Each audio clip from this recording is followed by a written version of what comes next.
સમ્યક્ત્વનું મહત્વ કેટલું છે અને સમ્યક્ત્વની હાજરી જો ન હોય તો સમ્યક્ત્વની ગેરહાજરીમાં જે રહેલો જ્ઞાન હોય છે ને તો તેને પણ શું કહેવાય છે? તો તેને પણ મિથ્યા જ્ઞાન જ કહેવાય છે. સમ્યક્ત્વ એટલે શું? સાચી માન્યતા એટલે જ સમ્યક્ત્વ. અને સમ્યક જ્ઞાન એટલે શું? કે સાચી માન્યતા સહિતનું જ્ઞાન, તેને કહેવાય છે સમ્યક જ્ઞાન. જો માન્યતા જ ખોટી હોય તો તે જ્ઞાનને સમ્યક જ્ઞાન નહીં કહેવાય, પણ શું કહેવાય? મિથ્યા જ્ઞાન કહેવાય છે. અને આવું જો જ્ઞાન હોય, મિથ્યા જ્ઞાન, તો એ જે જ્ઞાન છે મિથ્યા જ્ઞાન, તો એ કાંઈ આપણને મોક્ષ પહોંચાડી નહીં શકે. હવે વિચારો કે હવે વિચારો કે દ્વાદશાંગી જે છે, જે ગણધર ભગવંત દ્વારા રચિત જે દ્વાદશાંગી છે, તો એમાંથી પણ દ્વાદશાંગી એટલે શું? ફર્સ્ટ ઓફ ઓલ, દ્વાદશ આંગી મીન્સ વોટ? કે દ્વાદશ મીન્સ 12 અને અંગ, જેમાં 12 અંગ રહેલા હોય એને કહેવાય છે દ્વાદશાંગી, એટલે કે દ્વાદશાંગી. તો એમાંથી 12 અંગમાંથી એટલે કે દ્વાદશાંગીમાંથી પણ 11 અંગ પ્લસ 9.5 પૂર્વ સુધી એટલું જ્ઞાન જો ભણી લીધું હોય, આટલું બધું જ્ઞાન જો મેળવી લીધું હોય, છતાં જો સમ્યક્ત્વની હાજરી એ વ્યક્તિમાં ન હોય તો તે જ્ઞાન એના માટે સમ્યક જ્ઞાન નહીં બને, પણ શું બની જાય છે? તે જ જ્ઞાન, આટલું બધું દ્વાદશાંગીમાંનું જ જ્ઞાન, 11 અંગ પ્લસ 9.5 પૂર્વ, એ પણ એ વ્યક્તિ માટે મિથ્યા જ્ઞાન બની જાય છે, જો સમ્યક્ત્વની હાજરી એમાં રહેલી નથી તો. એટલે એ વિચારવાનું કે સમ્યક્ત્વની ઇમ્પોર્ટન્સ કેટલું છે.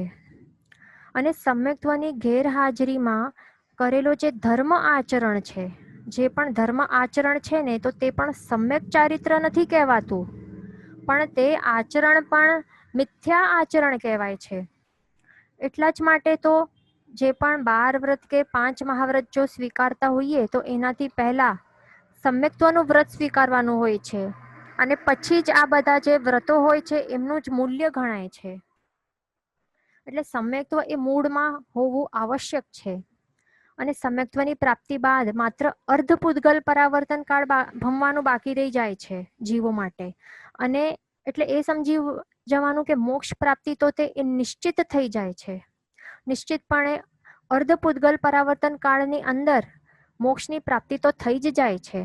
એટલે આપણે આ સમ્યક દર્શનને શું કહેવાય છે?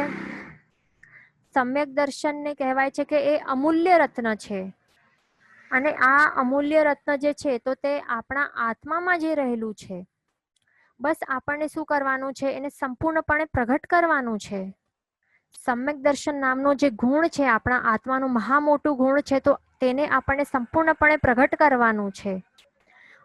એના ઉપર રહેલા જે પણ આવરણ છે, મિથ્યાત્વ મોહનીય કર્મના આવરણ છે, તો તેમને હટાવવાનું છે આપણને. મિથ્યાત્વ એટલે કે શું? મિથ્યાત્વ એટલે જ કે ખોટી માન્યતા કે વિપરીત માન્યતા, બરાબર. અને મિથ્યાત્વ શું કરાવે છે આપણને? સુદેવ હોય ને તો સુદેવમાં એ કુદેવની બુદ્ધિ કરાવે છે, અને કુદેવમાં સુદેવની બુદ્ધિ કરાવે છે. એવું હોય છે આ મિથ્યાત્વ મોહની, આપણને ભમાડી દે છે. આપણને સુગુરુ એ કુગુરુ લાગે, એટલે કે સુગુરુમાં કુગુરુની બુદ્ધિ કરાવે, અને કુગુરુમાં આપણને સુગુરુની બુદ્ધિ કરાવે છે. અને હજી આગળ ધર્મમાં પણ અધર્મની બુદ્ધિ કરાવે, અને અધર્મમાં એ ધર્મની બુદ્ધિ કરાવે છે. આવું છે મિથ્યાત્વ. અને આ મિથ્યાત્વ જે છે તો એનું એકદમ ઓપોઝિટ શું છે? સમ્યક્ત્વ. આ બંને ઓપોઝિટ છે. અને સમ્યક્ત્વ આપણે એ જોતા હતા કે સુદેવ, સુગુરુ અને સુધર્મ ઉપર શ્રદ્ધા, તેને જ કહેવાય છે સમ્યક્ત્વ, સમ્યક દર્શન. પણ આ જે ડેફિનેશન છે ને, આપણે કહીએ આપણે હમણાં, તો આ કેવી છે? બેઝિક લેવલની છે. આ તો માત્ર બેઝિક લેવલની ડેફિનેશન છે સમ્યક્ત્વની, કે સુદેવ, સુગુરુ, સુધર્મ ઉપર શ્રદ્ધા, તેનું નામ સમ્યક દર્શન. પહેલા બેઝિક કક્ષા ઉપર આપણે પહોંચી જશું, પછી જ આપણે નેક્સ્ટ લેવલ ઉપર આપણે ચડી શકશું. તો એના માટે આપણે એ જોઈ રહ્યા હતા કે સુદેવ કોણ હોય, સુગુરુ અને સુધર્મ તે કોને કહેવાય છે. તેમાં આપણે સુદેવને આપણે એ જોયું કે જો આપણે કુદેવને સમજો કે સુદેવ આપણે માનશું ને તો તે મિથ્યાત્વના આવરણ આપણા આત્મા ઉપર એ ગાઢ થતા જશે. એટલે આપણને એ સમજવા જોઈએ કે કુદેવ કોણ છે ને સુદેવ કોણ છે. બરાબર. જો આપણે કુદેવ જે રહેલા છે બહાર દુનિયામાં જેટલા પણ કુદેવ રહેલા છે તો એમને આપણે સુદેવ માનીને એમને પાસે નતમસ્તક થઈને આપણે જે પણ માંગણી કરતા હોઈએ છીએ તો આવું બધું જો ચાલતું રહેશે તો પછી શું થશે? આપણો આત્મા ઉપર જે આત્માનું જે સમ્યક્ત્વનું ગુણ છે જે એકદમ ઇમ્પોર્ટન્ટ છે ને ફર્સ્ટ એકદમ એની પ્રાયોરિટી એકદમ સૌથી ફર્સ્ટ કહી શકાય છે સમ્યક્ત્વ ગુણની એક અપેક્ષાએ. તો એના કારણે શું થશે? મિથ્યાત્વના આવરણો હજી ગાઢ થતા જશે અને હજી આપણે આ રત્નત્રયી છે ને એ ખોવાતી જશે. બરાબર. એટલે જ આપણને શું કરવાનું છે? આપણી બુદ્ધિથી આપણને નિરીક્ષણ કરવાનું છે કે સૌથી બેસ્ટ કોણ છે, ટોપ લેવલમાં કોણ છે, સુદેવ કોણ હોય. હવે સમજો આપણે માત્ર કપડાં લેવા જઈએ શોપ્સમાં તો માત્ર ફર્સ્ટ શોપમાંથી કે 10 શોપમાંથી બધા જે સારા લાગે તે લઈ લઈએ કે શું કરીએ? આપણે વિચારીને 10 શોપ્સમાં જઈએ, ફરતા જઈએ અને પછી એક લઈએ છેલ્લે. જરાક પણ પછી આપણને એ કપડામાં એટલે કે ડ્રેસમાં કલર્સમાં થોડું ગડબડ આવી જાય કે કપડામાં જો ડોટ દેખાઈ જાય એટલે કાણું એટલે નાનું કાણું હોય જે દેખાતું પણ ન હોય, આટલું નાનકડું ડિફેક્ટ પણ આપણે ચલાવી ન લેતા હોઈએ છીએ. બિલકુલ એ ચલાવી નહીં આપણે બિલકુલ એ ચાલે નહીં આપણને. બરાબર. અને આપણે ઓન ધ સ્પોટ એને રિજેક્ટ કરતા હોઈએ છીએ કારણ કે આપણને પૈસાનો વેલ્યુ ત્યારે બહુ જ હોય છે પણ આપણને આત્માનો વેલ્યુ નથી. આપણા આત્માનું વેલ્યુ એ પૈસા કરતા વધારે આપણને નથી છે. એટલા જ માટે આપણે બીજા કુદેવોના હાથમાં આપણા આત્માને આપણે સોંપી દઈએ છીએ. એટલે આટલા બધા આ કુદેવોમાં ડિફેક્ટ્સ હોવા છતાં પણ આપણે એમને રિજેક્ટ કેમ નથી કરતા? બરાબર. એટલે વિચારવા જેવું છે. અને આપણે એ પણ જોયું કે સુદેવ કહેવા માટે લાયક કોણ હોય? માત્ર તે જ હોય કે જેમના પાસે એક પણ ડિફેક્ટ કે દોષ રહેલો ન હોય. પણ તે કેવો હોવો જોઈએ? આપણે કન્ડિશન જોઈ.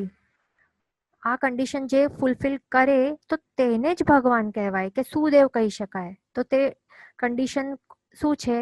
એ 100% ગુણવાળા હોવા જ જોઈએ અને તો જ એમને આપણે ભગવાન તરીકે માની શકશું. અને પછી જ માત્ર એક એમનું જ શરણ સ્વીકારવું જોઈએ આપણને. કપડાની બાબતમાં આપણને બિલકુલ થોડું પણ ડિફેક્ટ નહીં ચાલે તો પછી આ તો આપણા પોતાના આત્માનો વિષય છે. તો આપણને તારવાનો જેમના પાસે સામર્થ્ય રહેલો હોય માત્ર તેમનું જ શરણ સ્વીકારવું જોઈએ આપણને. જે બીજા મિથ્યાત્વી દેવો હોય તો એ કેવા હોય છે? મિથ્યાત્વી દેવો એ તો પોતે જ સંસારમાં ભટકી રહેલા છે. એ પોતે જ 4 ગતિના દુઃખથી દુઃખી છે. એ પોતે જ ભટકી રહ્યા છે. પોતે જ કઈ સુખી નથી. તો એ આપણને શું સુખ આપી શકશે? એ આપણને સુખી કેવી રીતે કરી શકશે? એ આપણને કેવી રીતે તારી શકશે? માત્ર જેઓએ પોતે જ મોક્ષની પ્રાપ્તિ કરી દીધી છે અને જેમના પાસે બીજાને મોક્ષ પ્રાપ્ત કરાવવાની તાકાત રહેલી છે તો એવાને જ આપણને એમના પાસે જ જઈને નતમસ્તક થઈને મોક્ષની માંગણી કરવી જોઈએ. બરાબર. હવે નમોત્થોણમ સૂત્રમાં પણ આવે છે. શું આવે છે? તિન્નાણમ તારયાણમ આવે છે ને. તિન્નાણમ તારયાણમ એનું મીનિંગ શું છે?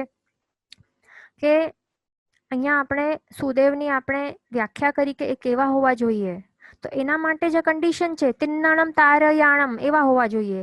તો એનું મીનિંગ શું થાય છે કે તિન્નાણમ એટલે કે જે પોતે ભવ સમુદ્રથી તરી ગયા છે અને તારયાણમ એટલે કે બીજાને જેઓ તારનારા છે, બીજાને તારવાની ક્ષમતા કે શક્તિ ધરાવે છે તો એવાને શું કહેવાય? તિન્નાણમ તારયાણમ. તો એવા જે હોય છે આ જે કન્ડિશન જેમાં ફૂલફિલ થતી હોય છે તો એમની સામે જ આપણને તારક બુદ્ધિથી આપણે મસ્તક નમાવવું જોઈએ. અને વળી હજી આગળ ઝીણાણમ અને અરિહંતાણમ આ 2 શબ્દો પણ છે.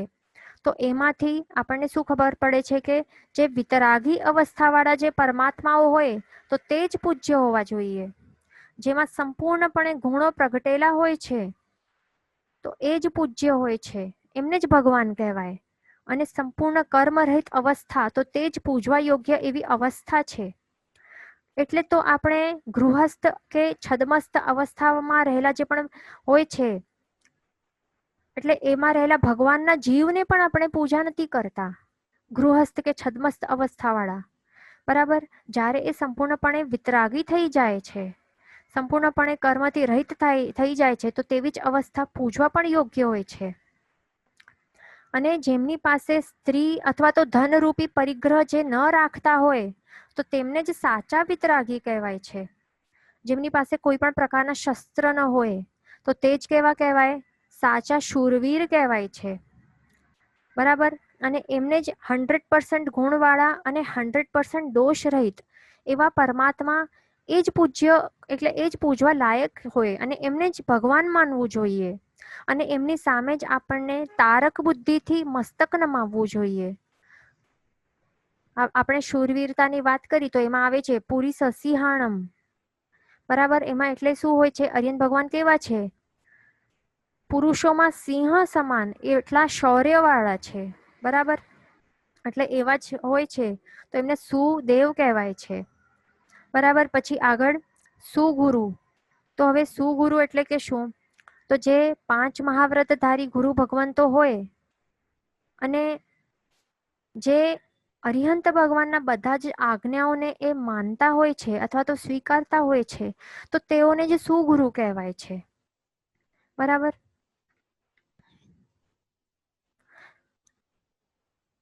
હવે આપણે એ જોયું કે સુદેવ અને સુગુરુ માટેની કન્ડિશન્સ શું શું હોય છે. બરાબર. તો હવે આપણે એક વખત ગુણોની દૃષ્ટિથી પણ આપણે જોઈશું કે કોણ ક્યાં આવેલા છે, કયા લેવલ ઉપર આવેલા છે, તો તે આપણે જોઈશું. બરાબર.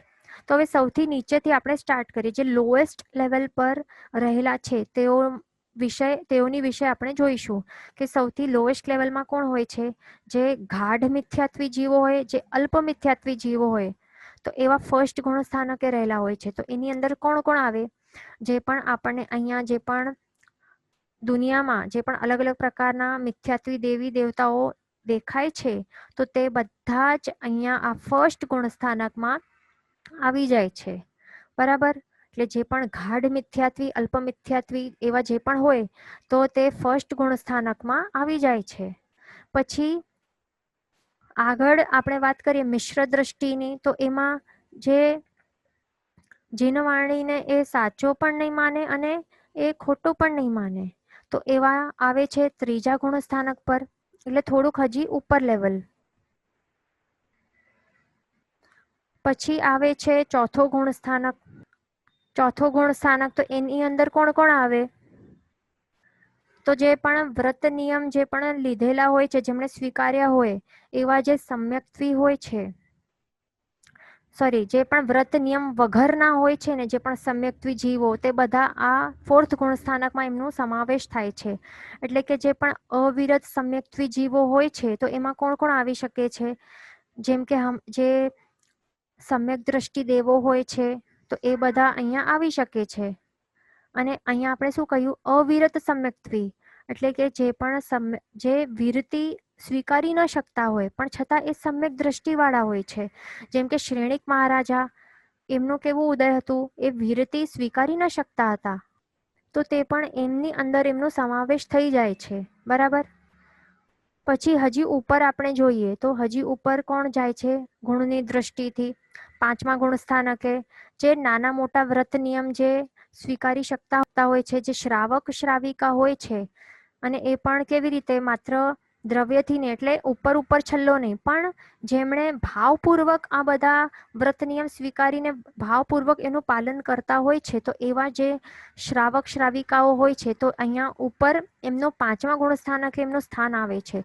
તો એની અંદર કોણ આપણે એક્ઝામ્પલ માટે આપણે લઈ શકીએ છીએ? સુલસા શ્રાવિકા લઈ શકીએ, પુણ્યો શ્રાવક લઈ શકીએ, આનંદ શ્રાવક લઈ શકીએ. તો એવા જે શુદ્ધ જે હોય છે, માન્યતાને શુદ્ધ આચારવાળા એવા શ્રાવક શ્રાવિકાઓ, એ 5મા ગુણ સ્થાનકે એમનું સ્થાન હોય છે. પછી હજી ઉપર કોણ છે એમની? હજી ઉપર 6ઠ્ઠા અને 7મા ગુણ સ્થાનકે આપણે જો જોઈએ, તો ત્યાં કોણ હોય છે? જે 5 મહાવ્રતધારી જે ગુરુ ભગવંતો હોય છે, બરાબર, જે 5 મહાવ્રતધારી ગુરુ ભગવંતો જે 5 સમિતિ અને 3 ગુપ્તીના ધારક હોય છે, એ પ્રોપરલી ફોલો કરતા હોય છે, ભાવપૂર્વક જે એ બધું પાલન કરતા હોય છે, બરાબર, તો એવા આ 6th અને 7th ગુણ સ્થાનકે બિરાજમાન હોય છે. હજી ઉપર કોણ છે આપણે જોઈએ તો સીધા 13th ગુણ સ્થાનકે કોણ હોય છે, જે ભાવ અરિહંત ભગવંત હોય, ભાવ અરિહંત હોય છે, બરાબર, તો એવા પ્રભુ અરિહંત ભગવાન એ 13th ગુણ સ્થાનકે બિરાજમાન હોય છે. અને કેવલી ભગવંતો હોય છે, જે સામાન્ય કેવલી ભગવંત હોય છે, તો તે પણ અહીંયા 13th ગુણ સ્થાનકે અહીંયા બિરાજમાન હોય છે, બરાબર. તો આટલા સુધી આપણે જોઈ રહ્યા છીએ કે આ ગુણની દૃષ્ટિથી કયા કયા લેવલ ઉપર કોણ કોણ બિરાજમાન હોય છે, બરાબર. અને એનાથી હજી ઉપર આ તો ગુણ સ્થાનક છે, 14 ગુણ સ્થાનકની અંદર, પણ હજી આ તો સંસારી જીવો એમાં એમનું વર્ગીકરણ કરેલું છે. પણ જેમણે મોક્ષ પ્રાપ્ત કરી ચૂક્યા છે, જે સિદ્ધ અવસ્થામાં બિરાજમાન છે, તો તેઓ તો સૌથી ઉત્કૃષ્ટ, સૌથી ટોપ લેવલ ઉપર આવવા જોઈએ. તો એ કોણ છે? જે અરિહંત ભગવાન જે સિદ્ધ બની ગયા છે અને જે સિદ્ધ અવસ્થામાં બિરાજમાન એવા સિદ્ધ ભગવંતો, એટલે અનંત સિદ્ધ ભગવંતો, તે એ સૌથી ઉપરની બેસ્ટ એટલે હાઈએસ્ટ લેવલ ટોચ કક્ષા ઉપર આવે છે, કે જેમણે મોક્ષ પ્રાપ્તિ કરી દીધો છે, મોક્ષ પ્રાપ્ત કરી દીધો છે, તો એવા સૌથી ટોપ મોસ્ટ લેવલ ઉપર આવે છે. અને એનાથી ઉપર બીજો કોઈ પણ જીવ નથી, એ સૌથી ટોપ લેવલ ઉપર અહીંયા બિરાજમાન છે, બરાબર. તો હવે આપણને એ જોવાનું કે આપણે જે પણ બહાર જે દુનિયામાં રહેલા અલગ અલગ દેવ દેવીઓ છે, જે પણ મિથ્યાત્વી દેવ દેવીઓ છે, તો તે ક્યાં રહેલા છે? એ તો અહીંયા રહેલા છે, અહીંયા હશે ફર્સ્ટ ગુણ સ્થાનકે, બરાબર. તો એમની સામે આપણે જઈને નતમસ્તક થઈએ, આપણે એમની વંદન કરીએ, એમને ત્યાં આપણે ચઢાવીએ, ત્યાં પૈસા લખાવીએ, કે આપણે શું શું કરતા હોઈએ છીએ, એમનું બધું જે ઉપવાસો કે એમના જે પણ હોય તે આપણે ફોલો કરતા હોઈએ, તો ત્યારે શું કરતા હોઈએ વિચારો. અહીંયા અરિહંત ભગવાન જે 13th ગુણ સ્થાનકે બિરાજમાન છે, તો એમની કેટલી ઘોર આશાતના કરી રહ્યા છીએ. જે ગુણના દૃષ્ટિથી આટલા ઉપર રહેલા છે, તો એમને આપણે ઉપેક્ષા કરીને, એમની આશાતના કરીને આપણે કોને નમી રહ્યા છીએ? મિથ્યાત્વી દેવ દેવીઓ જે ફર્સ્ટ ગુણ સ્થાનકે છે એવા. એટલે વિચારવા જેવું છે આ. અહીંયા જ કમ્પેરિઝન થઈ જાય છે. અને આપણે જો સાચા શ્રાવક શ્રાવિકા છીએ, આપણે જો દ્રવ્ય અને ભાવથી શુદ્ધ આપણું આચરણ, માન્યતા, સમજણ, આચરણ રહેલી હોય છે, તો સમજી લેવાનું કે આપણે પોતે 5th ગુણ સ્થાનક ઉપર હોઈ શકીએ છીએ. અને 5th ગુણ સ્થાનક ઉપર રહેવા છતાં જે સાચા શ્રાવક શ્રાવિકા હોય, તો એ તો બિલકુલ અહીંયા જે ફર્સ્ટ ગુણ સ્થાનક ઉપર રહેલા, એટલે નીચલા આ સ્ટેપ્સ ઉપર રહેલા એવા જે મિથ્યાત્વી દેવ દેવીઓને બિલકુલ નહીં માને, બરાબર. એટલે અહીંયા જ આપણને વિચારવા જેવું છે. અહીંયા આપણે જોઈએ કે અવિરત સમ્યક દ્રષ્ટિ જે જીવો છે એ 4th ગુણ સ્થાનકે છે.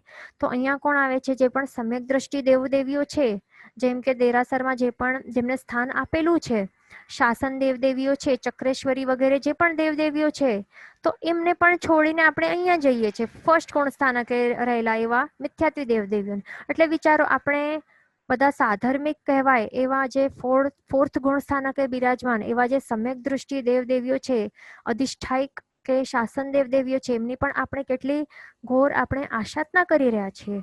એટલે એ ખાસ વિચારવા જેવું છે, આપણે શું કરી રહ્યા છીએ, બરાબર.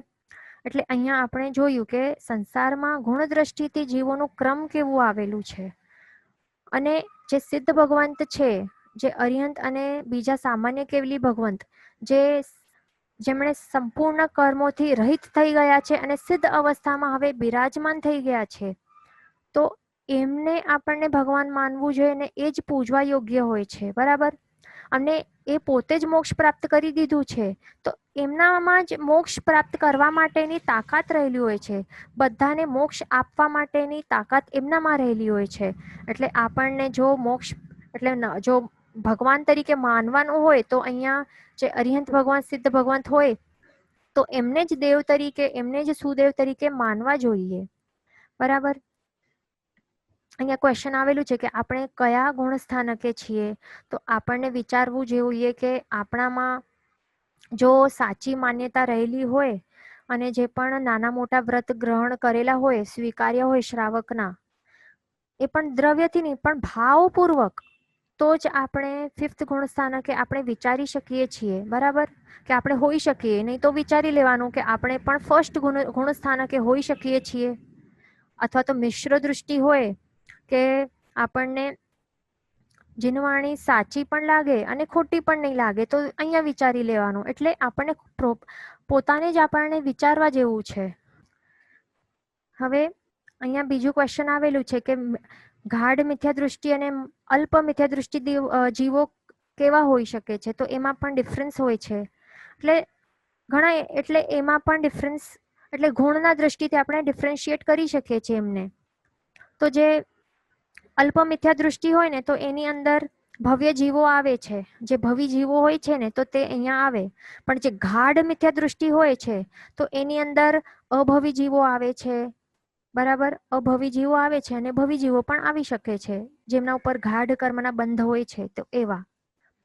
બરાબર. અને ગાઢ મિથ્યા દૃષ્ટિ જીવો એ મોક્ષના દ્વેષી હોય. એમને મોક્ષવાળી જે અવસ્થા છે, સંપૂર્ણ ગુણ પ્રગટાયેલી જેવી અવસ્થા છે, તો તે એના દ્વેષી હોય છે. એમને હજી એ ગમતી નથી. મોક્ષ પ્રત્યે હજી એમને લાગણી કે એની ઈચ્છા પ્રગટી જ નથી. મોક્ષ માટેની ઈચ્છા એમની અંદર પ્રગટેલી જ નથી. એમને એવી અવસ્થા ઈચ્છનીય જ લાગતી જ નથી. પણ જે અલ્પ મિથ્યા દૃષ્ટિ હોય છે, તો એ મોક્ષાભિલાષી હોય છે. બરાબર. અને જે અલ્પ મિથ્યા દૃષ્ટિ હોય છે, તો એ ભાવપૂર્વક એ ધાર્મિક ક્રિયા કરે છે. બરાબર. પણ જે ગાઢ મિથ્યા દૃષ્ટિ હોય છે, તો તે ભાવપૂર્વક નથી કરતા ધાર્મિક ક્રિયાઓ. બરાબર. હવે આપણે આગળ જોઈએ કે આપણે આ ગુણના દૃષ્ટિથી આપણે જોઈ લીધું કે કોણ કયા સ્થાને બિરાજમાન છે. તો હવે આપણે એ જોઈએ કે આપણે એ પણ જોઈ લીધું કે સુગુરુ કોણ, સુદેવ કેવા હોવા જોઈએ, સુગુરુ કેવા હોવા જોઈએ. બરાબર. તો હવે આપણે એ જોઈએ કે સુધર્મ એ કેવો હોવો જોઈએ. એટલે સુધર્મ એટલે શું? તો જીનેશ્વર ભગવાન દ્વારા જે પ્રરૂપણા કરેલો જે ધર્મ હોય છે ને, તો તે જ સાચો ધર્મ કહેવાય છે. એને જ સુધર્મ કહેવાય છે. તો હવે પહેલા તો આપણે એ જોઈએ કે જીનેશ્વર ભગવંતનું જ ધર્મ છે, તો એને સાચું જ કેમ કહી શકાય છે? આપણને એવું ક્વેશ્ચન આવી શકે કે કંઈક એ જૂઠ કહી દીધું હશે, તો બધું જ સત્ય જ હોય એ કેવી રીતે આપણે 100% કહી શકીએ છીએ? તો હવે આપણે એ વિચારીએ કે જૂઠ બોલવા માટે પણ કારણ હોય છે. જૂઠ કોણ બોલે? જ્યારે કંઈક કારણ રહેલું હોય, એટલે કે કોઈકના ઉપર રાગ હોય અથવા તો દ્વેષ રહેલો હોય છે, અથવા તો કોઈથી એ ભયભીત હોય છે, એવી અવસ્થા, એટલે એવી સિચ્યુએશન્સ હોય છે, તો ત્યારે જ એ જૂઠ બોલે છે. બરાબર. એટલે આપણે જો કોઈથી ડરેલા હોઈએ તો જ, એટલે ભયભીત હોઈએ તો ત્યારે જ આપણે જૂઠ કહેતા હોઈએ છીએ. પણ આપણે શું જોયું? નમોથુણમ સૂત્રમાં આવે છે પુરી સસિંહાણમ, પુરી સસિંહાણમ. તો એમાં શું હોય છે કે એ પુરુષોમાં સિંહ સમાન છે, એવા શૌર્યવાળા એવા અર્યંત ભગવાન છે, જેમણે 7 ભયોનો નાશ કરી દીધો છે. એ પોતે કેવા છે? શૂરવીર છે, નિડર છે. બરાબર. એમને તો કોઈ પણ આ દુનિયામાં કોઈ પણ એવી વસ્તુ નથી કે વ્યક્તિ નથી જેનાથી એમને ડર રહેલું છે. એ પોતે નિઃશસ્ત્ર છે. એક પણ એમના પાસે એક પણ શસ્ત્ર રહેલું નથી. બરાબર. આટલા એ નિડર છે. તો પ્રભુ પાસે તો કોઈની પાસે, એટલે કોઈથી એ ડરેલા નથી. તો એટલા માટે જૂઠ શા માટે બોલશે? એ તો જૂઠ નહીં બોલે. પછી બીજો રીઝન આપણે જોયું કે જો આપણને કોઈ ઉપર રાગ કે દ્વેષ રહેલો હોય, બરાબર, તો ત્યારે જૂઠ બોલાય છે એવી સિચ્યુએશન્સમાં. હવે આપણે એક્ઝામ્પલ લઈએ કે સમજો કે માતાઓને પોતાના જે પુત્ર પુત્રીઓ હોય છે એમના ઉપર રાગ રહેલું હોય છે, તો એના માટે શું કરે માતાઓ? કે બાળક જ્યારે પાઠશાળામાંથી અથવા તો ગુરુ ભગવંતો પાસેથી એ શીખીને આવે કે રાત્રિ ભોજન એ કરવું ન જોઈએ, મમ્મી શા માટે બનાવ્યું છે રાત્રે, મને નથી ખાવું, એવી રીતે કહે. અથવા તો કંદમૂળ બનાવેલું હોય, મમ્મી એમને ખવડાવતી હોય, તો ત્યારે એ કહે કે મારા સાહેબે તો આમ કીધું છે કે કંદમૂળ નહીં ખાવું જોઈએ, મને નથી ખાવું. પછી એ રડવા બેસે એટલે એ ત્યારે એવી રીતે વિરોધ કરે તો ત્યારે એની માતા શું કહે? માતાને રાગના કારણે માતા કહે કે નહીં, હમણાં તારી એક્ઝામ છે, રાત્રે ખાઈ લે, રાત્રિ ભોજન હમણાં કરી લે, કાંઈ નહીં થશે, એવી રીતે જૂઠ કહે ને. રાત્રિ ભોજન તો નરકનું દ્વાર છે, છતાંય ત્યારે શું કહે કે કાંઈ નહીં થશે, હમણાં ખાઈ લે ચૂપચાપ. બરાબર. એટલે આહાર પ્રત્યેનો રાગ રહેલો હોય, અથવા તો શરીર ઉપરનો રાગ રહેલો હોય, અથવા તો સ્વજન ઉપર રાગ રહેલો હોય, તો એવા પ્રકારના રાગ આપણાથી શું શું કેવા કેવા જૂઠ બોલાવે છે. પણ પ્રભુ કેવા છે? પ્રભુ તો વિતરાગી છે. કોઈના ઉપર એમને રાગ પણ નથી અને ન તો દ્વેષ છે. કોઈના ઉપર આપણને જો દ્વેષ રહેલો હોય ને તો જ આપણે દ્વેષ ભાવના કારણે આપણે જૂઠ બોલતા હોઈએ કે સામેવાળા વ્યક્તિનું ભલું ન થાય એટલા માટે આપણે જૂઠ બોલીએ. બરાબર. પણ પ્રભુ કેવા છે? વિતદ્વેષી છે. એટલે એમને કોઈ ઉપર પણ દ્વેષ ભાવ રહેલો નથી. તે કોઈનું પણ બુરું ઈચ્છતા નથી કે આપણે એ જૂઠ બોલે. બરાબર. શા માટે જૂઠ બોલશે? હવે અહીંયા આપણે એક વર્ડ યુઝ કર્યું, જો આપનું ધ્યાન હશે તો આપણે શું વર્ડ યુઝ કર્યું? વિતદ્વેષી. પણ અહીંયા આપણને ક્વેશ્ચન આવી શકે કે આવું વર્ડ તો આપણે શબ્દ પ્રયોગમાં યુઝ કરતા જ નથી. આ વિતદ્વેષી શું છે? હવે વિતરાગી સાંભળ્યું છે આજ સુધી, પણ વિતદ્વેષી શું છે? આપણે અરિયન ભગવાનને સંબોધન માત્ર વિતરાગી તરીકે નોર્મલી આપણે એવું જ વર્ડ યુઝ કરતા હોઈએ છીએ. હવે જય વિયરાય એમાં શું છે? જય વિયરાય, વિયરાય એટલે વિતરાગ, એ વિતરાગ ભગવંત. પછી સ્તવનોમાં પણ આવે છે વિતરાગી વાસુ પૂજ્ય જીન સે, આવી રીતે આવે છે વિતરાગ. આ વર્ડ આવેલું છે, યુઝ કરેલું છે. બરાબર ને? તો હવે આ શું છે? આપણને એવું ક્વેશ્ચન આવી શકે છે કે માત્ર આપણે પ્રભુને વિતરાગી જ કેમ કહેવાય છે, વિતદ્વેષી કેમ નથી કહેવાતું? તો હવે આપણે એના ઉપર થોડુંક વિચારણા કરીએ. તો રાગ એટલે શું? રાગ એટલે કે લાઈક કરવું અને દ્વેષ એટલે કે સિમ્પલ વર્ડ્સમાં હેટ કરવું. બરાબર. આ બંને છે ને એ બંને દોષો જ છે. રાગ પણ દોષ છે, દ્વેષ પણ દોષ છે. કારણ કે બંને શું છે? એ મોહનીય કર્મ જ છે. બરાબર. એ મોહનીય કર્મ જ છે. એટલે હવે આપણે એ વિચારીએ કે રાગ કે દ્વેષ એ વધારે ડિફિકલ્ટ શું છે બંનેમાંથી ક્ષય કરવા માટે, તોડવા માટે? અને બંનેમાંથી જે પણ ડિફિકલ્ટ હોય નાશ કરવા માટે, તો તેને જ વધારે ભયંકર કહેવાય ને. કે રાગ છે તો એ જ વધારે ડિફિકલ્ટ છે તોડવા માટે. બરાબર. તો હવે રાગ જે છે એ વધારે ડિફિકલ્ટ છે તોડવા માટે, એનું મિનિંગ શું થાય છે? વધારે ભયંકર કોણ કહેવાય? વધારે ભયંકર રાગ જ કહેવાય છે. પણ હવે આપણે એ વિચારીએ કે આપણને કોઈક ચીજ ઉપર દ્વેષ ક્યારે આવે છે? સમજો કે હવે એક્ઝામ્પલ સમજીએ કે હવે આપણને જે આ ડ્રેસ નવો લીધેલું છે તો એના ઉપર આપણને સ્ટાર્ટિંગમાં હમણાં ઘણું જ રાગ છે. બરાબર. બહુ જ આપણે આ ડ્રેસને લાઈક કરી રહ્યા છીએ.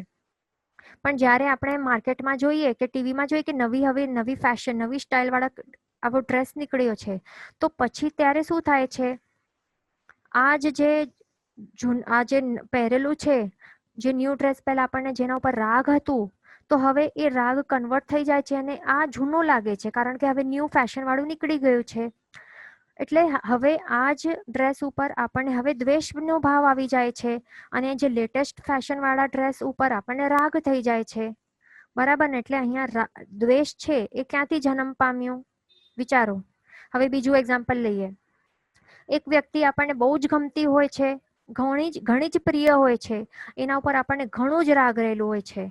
પણ એ જ વ્યક્તિ જ્યારે આપણને ક્યારેક નુકસાન પહોંચાડે કે આપણને દંડાથી મારે, તો ત્યારે એ જ વ્યક્તિ ઉપર દ્વેષ આવે ને. તો એ કેમ?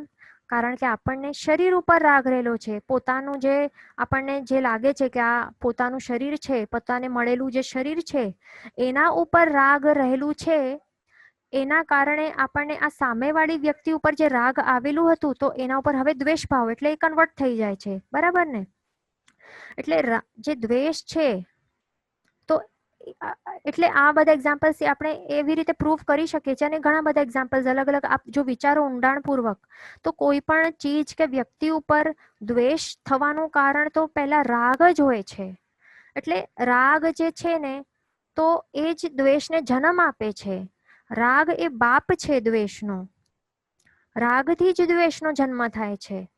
અને એક વખત આપણે જો જઈએ કે હવે મને રાગ કરવાનું જ નથી અને મને દ્વેષ પણ કરવાનું નથી, તો બંનેમાંથી સહેલું શું છે?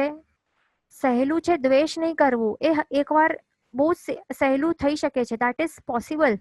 હજી આપણે એ કરી શકીએ છીએ કે આપણે જો એકદમ નિશ્ચયતાપૂર્વક વિચારી લઈએ કે મને હવે હમણાંથી કોઈ પણ વસ્તુ કે વ્યક્તિ ઉપર દ્વેષ કરવાનું જ નથી, તો પછી આપણે એ સ્ટોપ કરી શકીએ છીએ. That is possible. બટ રાગ નહીં કરવું એ ઘણું જ ડિફિકલ્ટ છે. બરાબર? રાગ ઉપર કાબુ પામવાનું એ ઘણું જ ડિફિકલ્ટ કાર્ય છે. એટલે રાગ હશે તો જ દ્વેષ થાય છે, એમાંથી જન્મ થાય છે. બરાબર? તો આપણે જો રાગ કરશું જ નહીં તો પછી દ્વેષનો જન્મ પણ કેવી રીતે થશે? બરાબર ને? એટલે અટેક આપણને શા માટે મેન કરવાનું છે? રાગ ઉપર. એટલે જ પ્રભુને વિતરાગી કહેવાય છે. કારણ કે પ્રભુએ રાગને સંપૂર્ણપણે નાશ કરી દીધું છે. અને એના કારણથી, રાગના કારણથી જે પેદા થનારું જે દ્વેષ છે, તો એનો પણ પ્રભુએ નાશ કરી દીધું છે. બરાબર? એટલા જ માટે વિતરાગી જ્યારે આપણે કહીએ છીએ તો ત્યારે માત્ર રાગ ઉપર એમણે રાગને હરાવી દીધું છે એ જ મિનિંગ નથી થતું, બટ દ્વેષને પણ હરાવી દીધું છે એનું એ મિનિંગ એમાં જ સમાવેશ થઈ જાય છે. બરાબર? એટલે રાગ ન હોય તો દ્વેષ પણ ન હોય. રાગથી જ બધું ઉત્પન્ન થાય છે જો આપણે ઊંડાણપૂર્વક વિચારશું તો. બરાબર?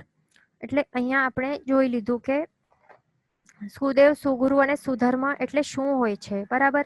પછી હજી આપણે સુધર્મની વાત કરતા હતા. તો સુધર્મમાં આપણે જોઈ રહ્યા હતા કે પ્રભુની વાણી એ 100% સત્ય છે. તો એ શા માટે? એ જૂઠ તો નહીં હોઈ શકે ને? આવું ક્વેશ્ચન જો આવતું હોય તો અહીંયા આપણે એ ડાઉટ્સ વિશે આપણે ડાઉટ્સને સોલ્વ કરી રહ્યા છીએ કે પ્રભુ જૂઠ નહીં બોલે બિલકુલ પણ, કારણ કે એમને કોઈ ઉપર રાગ કે દ્વેષ નથી. એટલે પાર્શિયાલિટી વાળી ભાવના નથી પ્રભુને બિલકુલ પણ, કે મને આ ગમે છે કે આ નથી ગમતો. આવો પાર્શિયાલિટી વાળી બિલકુલ પણ ભાવના નથી. બરાબર? અને ન તો એમને કોઈ પ્રકારના ભય સતાવી રહ્યા છે અને કોઈ પણ વ્યક્તિથી એ ભયભીત પણ નથી. એટલા માટે પ્રભુ એટલે કોઈ જૂઠ બોલવાનું પ્રયોજન જ નથી. જૂઠ બોલવાનું કોઈ કારણ જ નથી. એટલે પ્રભુ જે બોલે છે એક એક શબ્દ, એક એક અક્ષર એ સનાતન સત્ય છે અને તે અલ્ટિમેટ ટ્રુથ છે. બરાબર? પછી હજી આગળ આપણને એવું ક્વેશ્ચન આવી શકે કે શું પ્રભુનું જે જ્ઞાન છે તો તે સંપૂર્ણ સાચું જ હશે? અધૂરું જ્ઞાન હોય તો હવે એની અંદર પ્રભુ કેવા છે? સવન્નુણમ. એટલે પ્રભુ કેવા છે? સર્વજ્ઞ છે, સંપૂર્ણ જ્ઞાન ધરાવનાર છે. કેવલ જ્ઞાન એમણે પ્રગટાવ્યું છે.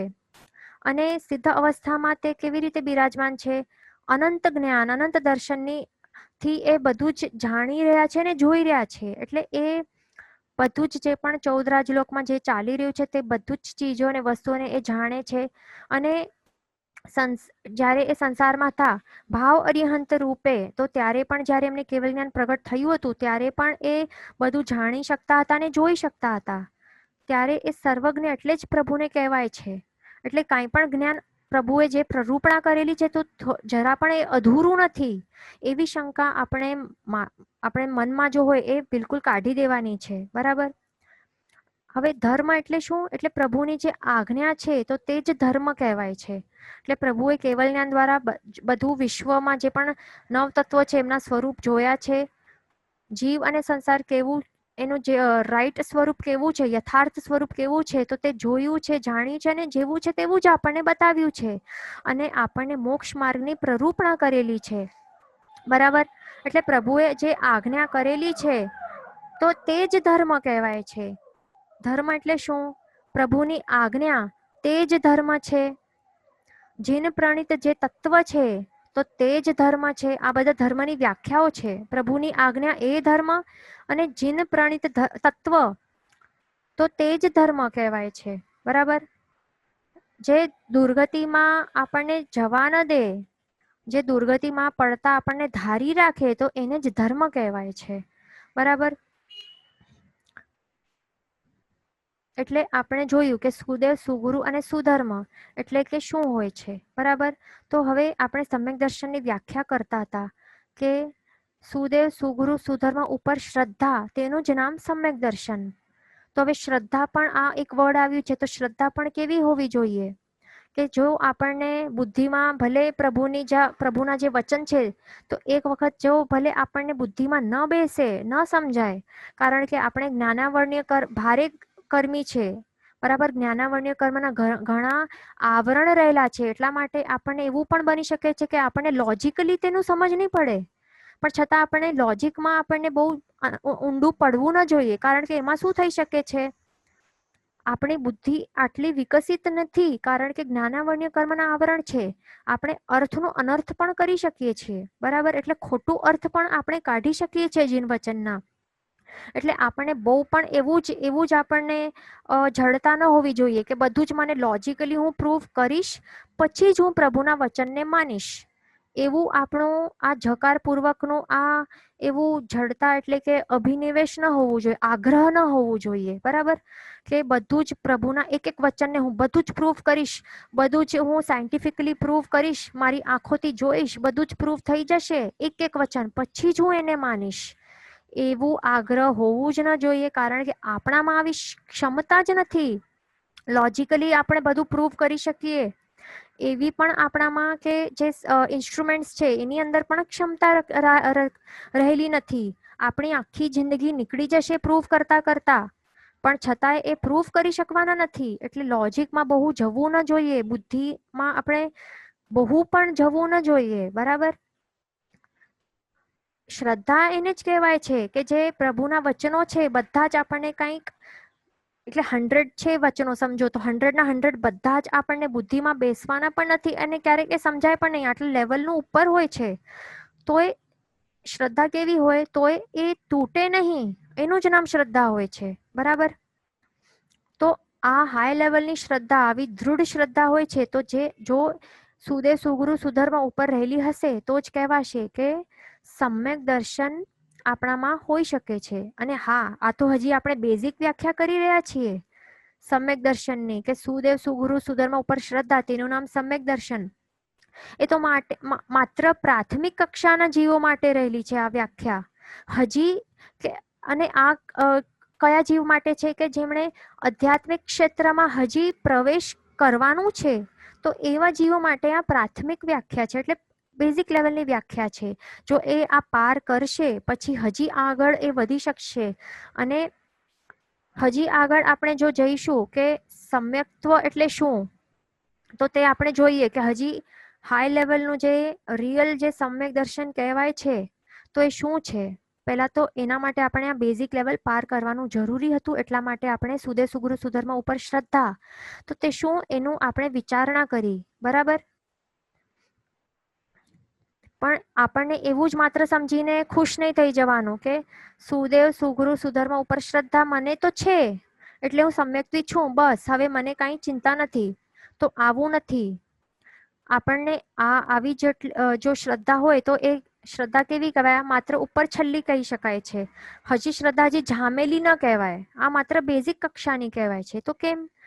કારણ કે જો આપણે કહીએ કે આપણને અરિહંત ભગવાન ઉપર સાચી શ્રદ્ધા છે અને આપણે એમની પૂજા ભક્તિ દેરાસરમાં જઈને આપણે ખૂબ જ ભાવપૂર્વક કરતા હોઈએ, પણ ઘરે જઈને આપણે શું કરીએ, જે કંદમૂળ છે તો તે કંદમૂળ ખાવો જોઈએ, ખાવા માટે આપણે જોઈએ જ, અને કંદમૂળ જે છે તો તે ત્યાગવા જેવું લાગતું જ નથી, અને વળી રાત્રિ ભોજન એ ત્યાગવા જેવું આપણને લાગતો જ નથી. તો પછી આપણને પ્રભુ ઉપર શ્રદ્ધા છે તો તે કેમ કહી શકાય? આ વિચારવા જેવું છે. કારણ કે વ્યક્તિ ઉપર શ્રદ્ધા ત્યારે જ કહેવાય કે જ્યારે એના જે કીધેલા કયા વચનો છે એમના વચન ઉપર પણ શ્રદ્ધા હોય, ત્યારે જ કહી શકાય કે હા, એ વ્યક્તિ ઉપર મને શ્રદ્ધા છે, બરાબર ને. એટલે આગળના લેવલ માટે સમ્યક્ત્વની વ્યાખ્યા શું છે, આધ્યાત્મિક ક્ષેત્રમાં પ્રવેશ જો કરવું હોય તો એમના માટે વ્યાખ્યા શું છે સમ્યક દર્શનની? જીન વચન ઉપર શ્રદ્ધા એનું જ નામ સમ્યક દર્શન, બરાબર. જીન વચન ઉપર શ્રદ્ધા તેનું જ નામ સમ્યક દર્શન. તો હવે જીનેશ્વર ભગવાનના વચનો શું છે? જીનેશ્વર ભગવાનના વચન એ શું છે? એ તો જીનવાણી છે, એટલે કે દેશના છે, બરાબર ને. તો પ્રભુની દેશના શેના ઉપર આધારિત હોય? તો તે માત્ર 9 તત્વ ઉપર પ્રભુની દેશના આધારિત હોય છે. એટલે આપણે જ્યારે કહીએ કે જીન વચન ઉપર શ્રદ્ધા એટલે કે સમ્યક દર્શન, તો એનું મિનિંગ શું થાય છે કે પ્રભુએ પ્રરૂપણા કરેલા એવા જે 9 તત્વો છે એના ઉપર શ્રદ્ધા, તો તેનું જ નામ છે સમ્યક દર્શન. એટલે કે જે તત્વ જેવું છે તેને તેવું જ માનવું, પણ જે જેવું તત્વ છે તેનાથી એ વિપરીત માનવું, એટલે કે અલગ કે વિરુદ્ધ અવસ્થામાં માનવું, તો તેનું જ નામ શું છે? મિથ્યાત્વ. સમ્યક્ત્વ અને મિથ્યાત્વ એ બંને શું છે? ઓપોઝિટ છે. બરાબર? એ બંને ઓપોઝિટ્સ છે. એક હોય તો બીજું ન હોય, બીજું હોય તો પેલું ન હોય. તો હવે આપણને લાગે કે આપણે કંઈ મૂર્ખા તો નથી, જે જેવું છે તેને આપણે તેવું જ માની રહ્યા છીએ. આપણને એવું લાગે કે આપણે આ નાક છે, મારા શરીર અહીંયા જે મળેલું જે શરીર છે એના જે નાક છે, તો નાકને હું નાક જ માનું છું. હું નાકને કાન નથી માનતો, હાથને હાથ જ માનું છું. પણ નાકને હાથ નથી માનતો, હાથને આંખ નથી માનતો. બરાબર ને? એટલે મારી પાસે સાચી માન્યતા છે અને એટલા માટે આપણે સમ્યક્ત્વી છીએ. બરાબર ને? એવું જ આપણને લાગતું હશે ને? પણ આટલું સરળ નથી, આટલું ઉપર છલ્લું નથી આ સમ્યક દર્શન. આપણને એના ડીપમાં ચિંતન મનન કરવા જેવો આ વિષય છે. આપણી પોતાની માન્યતાઓ શું રહેલી છે, તો તેને આપણને અંદરથી ચિંતન મનન કરીને ચકાસવું એ અતિ આવશ્યક છે. તો બધા જ આપણે હમણાં ટેસ્ટ કરીને જોઈએ પોતપોતાનામાં કે પ્રભુએ કીધેલું જે પાપ છે, પ્રભુ વચન ઉપર શ્રદ્ધા ને એ સમ્યક દર્શન છે. બરાબર ને? તો હવે પ્રભુએ શું કહ્યું છે કે પાપ એ શું છે? એ હેય છે. હેય એટલે કે ત્યાગવા યોગ્ય. પાપ એ હેય છે. હેય એટલે કે ત્યાગવા યોગ્ય છે. અને ઉપાદેય એટલે કે શું? આદરવા યોગ્ય. તો આદરવા યોગ્ય શું છે? આત્મિક ગુણો. આત્મિક ગુણોમાં રમણતા કરવાનું, તે પ્રભુએ કહેલું છે કે તે જ ઉપાદેય તત્વ છે અને તે જ આદરવા યોગ્ય છે. બરાબર? આટલું આપણે સમજી લીધું કે પ્રભુના વચન શું છે. મેન વચન શું છે કે પાપ હેય છે અને આત્મિક ગુણોમાં રમણતા તે ઉપાદેય છે, એટલે કે આદરવા યોગ્ય છે. ઓકે, તો હવે જેનું વચન ઉપર શ્રદ્ધા હોવી જોઈએ તો જ આપણે સમ્યક્ત્વી હોઈ શકીએ. એ પણ એક રૂલ છે. બરાબર? તો પછી આપણને જીન વચન પ્રમાણે પાપને હેય માનવું જોઈએ અને આત્મિક ગુણોમાં રમણતા તે આપણને ઉપાદેય માનવું જોઈએ. બરાબર? એટલે ઇન શોર્ટ શું કહેવાય? હેયને હેય માનવું. એટલે ત્યાગવા યોગ્ય જે પદાર્થો છે તો તેને ત્યાગવા યોગ્ય જ માનવાનું અને ઉપાદેયને ઉપાદેય માનવું. આટલું સિમ્પલ રૂલ છે.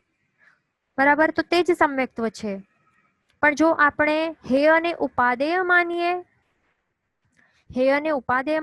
અથવા તો ઉપાદેય અને હેય માનીએ, એટલે જે ત્યાગવા યોગ્ય છે એને આદરવા યોગ્ય માનીએ અથવા તો આદરવા યોગ્ય ને ત્યાગવા યોગ્ય માનીએ, તો ત્યારે સમજી લેવાનું કે આપણે કોણ છીએ? મિથ્યાત્વી છીએ. સિમ્પલ બેઝિક રૂલ્સ આપણે ક્લિયર કરી દીધા બધાને. બરાબર? તો ચાલો હવે આપણે પોતાની જાતને ચેક કરશું અને હું શું ક્વેશ્ચન્સ કરું છું તો ત્યારે બધાને મનમાં ચકાસવાનું છે કે પોતપોતાની માન્યતા શું રહેલી છે અંદર. ઉપર કહેવા માટે કંઈક અલગ હોઈ શકે, એ આપણને એ કંઈ અહીંયા કંઈ આપણને જોવાનું નથી. એ મેટર નથી કરતો કે આપણે બહારથી શું કહી રહ્યા છીએ, પણ અંદરની માન્યતા શું છે આવી સિચ્યુએશન્સમાં તે આપણને ચકાસવાનું છે.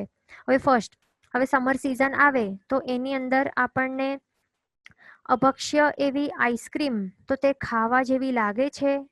ઘણું જ આપણે થાકીને પસીનાગ્રસ્ત થઈ ગયેલા હોય છે, તો ત્યારે એ વખતે એ સિચ્યુએશનમાં બરફ જે છે કે ઠંડા ઠંડા પાણીથી નહાવાનું એ કરવા યોગ્ય લાગે છે? અભક્ષ્ય એવી આઈસ્ક્રીમ એ ખાવા જેવી લાગે છે? જો હા એવું આન્સર હોય અંદરથી તો સમજવાનું કે અભક્ષ્ય એ ખાવાનું એ પ્રભુએ હેય કહેલું છે, તેને આપણે ઉપાદેય માની રહ્યા છીએ. બરાબર? એટલે આપણે મિથ્યાત્વી છીએ. પછી બીજી સિચ્યુએશન કે ઓફિસમાં આપણે ફૂલ ડે આપણે કામ કરતા હોઈએ અથવા તો દુકાનમાં પૈસા કમાવા માટે, એટલે કે પૈસા ઉપરના ગાઢ લોભના કારણે આપણે રાત સુધી કામ કરતા હોઈએ દુકાનો અને ઓફિસોમાં. બરાબર. અને પછી ઘરે પણ આપણે આવીએ રાત્રે, અને પછી એ વખતે રાત્રિ ભોજન એ ત્યાગવા જેવું લાગે છે? ફૂલ ડે ની મહેનત પછી રાત્રે આવીએ ઘરમાં, તો ત્યારે એ વખતે રાત્રિ ભોજન એ કરવા જેવું લાગે છે અથવા ત્યાગવા યોગ્ય લાગે છે? ત્યારે શું લાગે છે?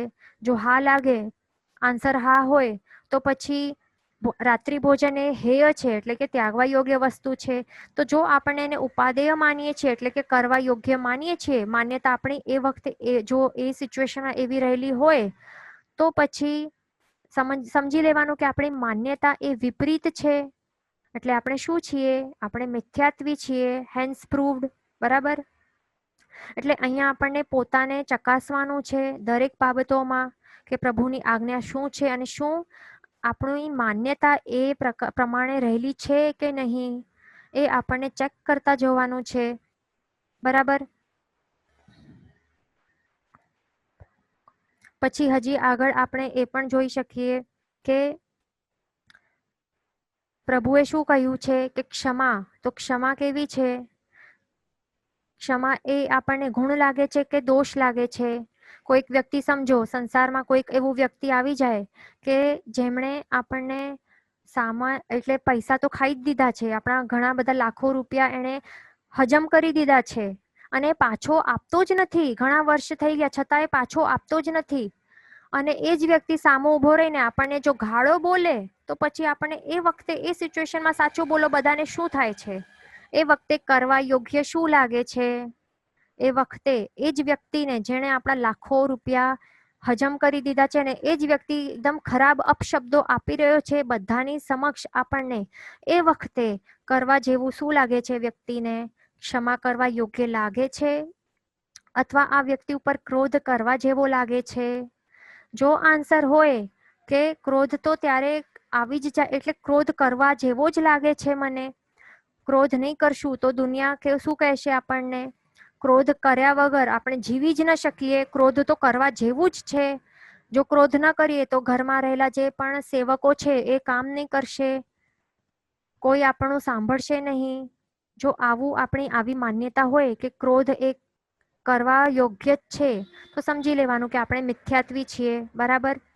અને ક્ષમા ગુણ છે, તો ક્ષમા એ પ્રભુએ ઉપાદેય કહ્યું છે, એટલે એ આદરવા યોગ્ય લાગવું જોઈએ. પણ આવી સિચ્યુએશન્સમાં આપણે લાગે કે ક્ષમા નહીં કરવાની, ક્ષમા હેય લાગતું હશે, તો સમજી લેવાનું કે આપણે મિથ્યાત્વી છીએ.